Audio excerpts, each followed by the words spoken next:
Hi, my name's Tara. I live in Kew and I'm crazy about baking. It's Corona time and I'd like to show you how to make some bread which might bring some joy into your life.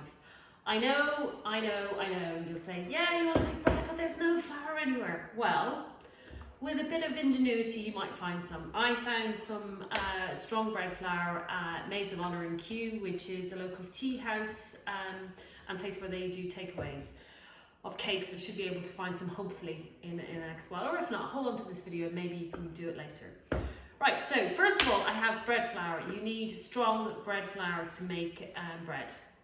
And that's flour which has a high gluten structure, and the way you can tell is you look at the amount of protein that you see on the side of the pack, and anything kind of 13 plus is good, up to about 15 is what is usually possible to buy, and that just helps the bread retain its structure. And then you'll need water, some sea salt or regular salt. Sea salt's better for you. And then in terms of rising agents, you have either commercial yeast, dried commercial yeast. Remember to keep it in the fridge once you've opened it because it will go off. Fresh yeast, which I was lucky enough to get from Maids of Honour, and it's brilliant. And then I make, for sourdough, I make my own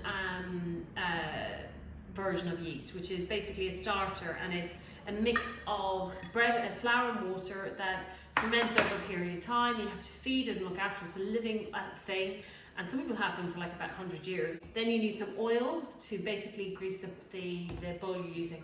I really heavily recommend using a lightweight bowl because you need a scales, and by the time you've added all the ingredients in, it can get quite heavy. And then dough scrapers, hugely useful, scraping the dough off the counter because some of the doughs you work with are quite high in water content. And I've got a plastic one, and then I've even got a silicone one, which is great for kind of getting in around the edges. Right, to make it easier for me and for you, I am going to make some focaccia, but I've already measured out some ingredients, which is quite easy to do. I have in this bowl 500 grams of flour and 10 grams of sea salt. And here I have 400 grams of water, and I have some natural yeast, fresh yeast, and I have 6 grams. If you're using dried, you need to double that, so that would be 12 grams. We're going to use some olive oil in a minute as well. So what I did was I got the yeast and I broke it up and mixed it with the water. And then what you want to do is literally get the flour and the salt to just mix together a little bit. Now, what I'm going to do is I'm going to make it well in the middle, and I'm going to add my yeast and water mixture. Now it gets messy. I'm not going to joke. If you don't want to do it like this, by all means get something like a Thermomix, bang all those ingredients in and set it on the knead setting, and it will be done within 3 minutes. I'm going to do it old school because not everybody has a mixer. I'm going to just get my hand and go in like a claw and just start to move it all around. And my able assistant is able to move the camera in at all. That would be great. It's fine. So what I'm going to do is just basically hydrate the flour with the water and the salt and bring it together. And very soon we're going to be moving that into onto my work surface here, which is clean. So you might be horrified by this, but this is how you make focaccia. And this dough, it has a very high hydration level. So basically, let's assume we were doing one which was a kilo, then we would use 800 grams of water, and you weigh the water, it's not in mils. Okay, so the technique I'm going to use is what's called a puma, and basically you're just going to push it away, and eventually it's going to pull back. So I'm just going to start like this. This takes 8 minutes. So it starts off, it's very messy, it's very wet. And then what I'll do is I'll use my scraper, bring it all back, and keep on mixing. And what I suggest is, rather than wait for 8 minutes, I'm going to just pause the video and restart it again. Okay, so I'm not finished, but I just thought I'd better tell you something. So if you see, I didn't add any flour to the surface, and most of you go, oh my god, look at the mess she's making. I'm not. What I'm doing is I'm building up the gluten, and yes, this is supposed to happen. But what happens is after a while the gluten starts to develop, and it'll start to come away more from the board. We're not there yet, it's still very sort of gloopy. It'll still be gloopy near the end, but it will have changed and be a bit more elastic. Right, so as you can see, it's starting to come together a lot better. And you still need to use your scraper to lift it from the surface. So as you can see, I've got a very elastic dough now, but I've also got a very sloppy dough. What I've done is, and in the bowl that we were using earlier, and I removed the dough from once it had been mixed, I've added 40 grams of olive oil. And we are going to rest this dough on top of it.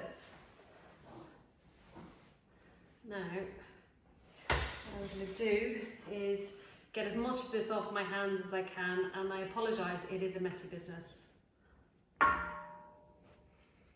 Okay, some of it we're just going to lose. So the first thing we do now is we do a fold, and I'll have to show you on the board, but it's easy to do it in the bowl for lack of space. So you're going to fold this dough 3 times. Okay, so first thing we're going to do is we're going to fold the dough over, and it's less messy when you do it in the bowl. You can do it in 3 folds. Just pick it up and then fold it over, and this is what gives you this gorgeous texture. Fold it in, and then we just turn it over and we put it back in the bowl. We're going to do this 3 times and in 30-minute increments, and you'll see how the dough changes. Hi everyone, we are going to do some folds on this focaccia. We've already done 1 and we're going to do 4 in total. So what you do is I've taken out the bowl. You can do it in the bowl, but for the camera, I thought I'd make it easier to see. So you just pick up one side of the dough, and you just flip it over. And on the other side, you flip it over again. And then on each end, try and hold it down. Then you just pick the whole thing up and place it back in the bowl. As you can see, the focaccia has risen quite a bit since its last fold. So this will be the 3rd fold, and we have 1 more to do after this. And what you want to be doing is be very careful not to take out the air when you're doing the folds. So I'm just going to put some oil on my hands. I'm going to leave it in the bowl this time. And just as before, I'm going to pick it up on one side and take it to the middle. Twist it around, pick it up on the other side, take it to the middle. And on the ends, holding it down. Both sides, and then gently lift it up and turn it over. And we'll see you shortly. Here we are. Finished all the folds on the focaccia, and now it needs to rest in the fridge for 10 minutes. So it's rested outside 30 minutes after each fold, and now we're going to put it in the fridge for 10 minutes, which makes it easier to shape onto the tray, which is going to go into the oven. Here we have the dough, which has been resting in the fridge for 10 minutes. I'm going to transfer it now to the tray it's going to cook in, and I've just oiled this tin first, and if I just tease it out gently, try not to lose the air. Okay, and then what we're going to do is we're going to actually just fold it in half, and then gently move it. Just spread it. And what you want to do is you want to get your hand a bit like a claw, and you want to actually just press through it. And what you're creating is lovely pockets for the olive oil to sit in.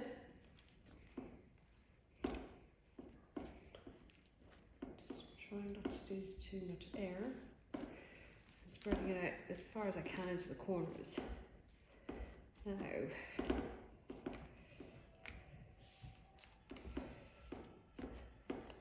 Now at this point you can add some herbs if you want, so you don't have to add anything.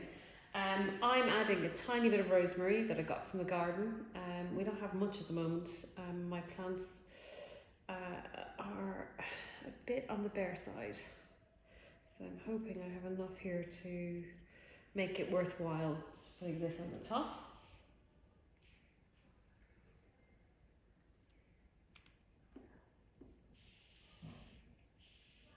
Smells delicious. Love rosemary. And just before it goes into the oven, we will add some salt and some oil as well. Now this is going to sit for another 30 minutes and let it rise. You don't have to do all these folds, but I've tried it recently and I thought the results were worthwhile.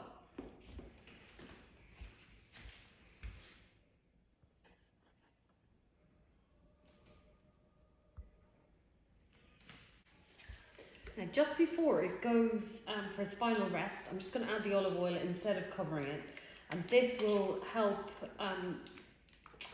protect it and keep it moist. Okay, so here is the focaccia. It's been resting for 30 minutes. I only have smoked sea salt. I hope it works, but this is when you'd add the sea salt.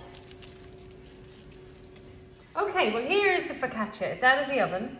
And it's got a good spring to it. The holes in it haven't gone down as far as they usually do, but who knows, maybe it's just doing it to the camera. Connor's going to hold it for me.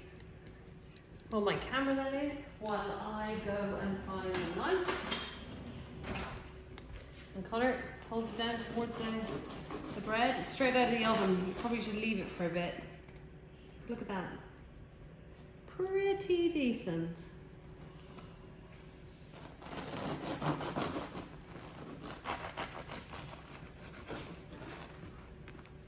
Beautiful texture. Now I'm just going to leave that for as long as we can before we have to eat it. And I hope you've enjoyed our little video tonight. What's gone on for most of the day, mainly because I'm not very good with the old videoing of everything, and I haven't prepared this as in a script. There's lots of uhs and but if you've enjoyed it, hit subscribe.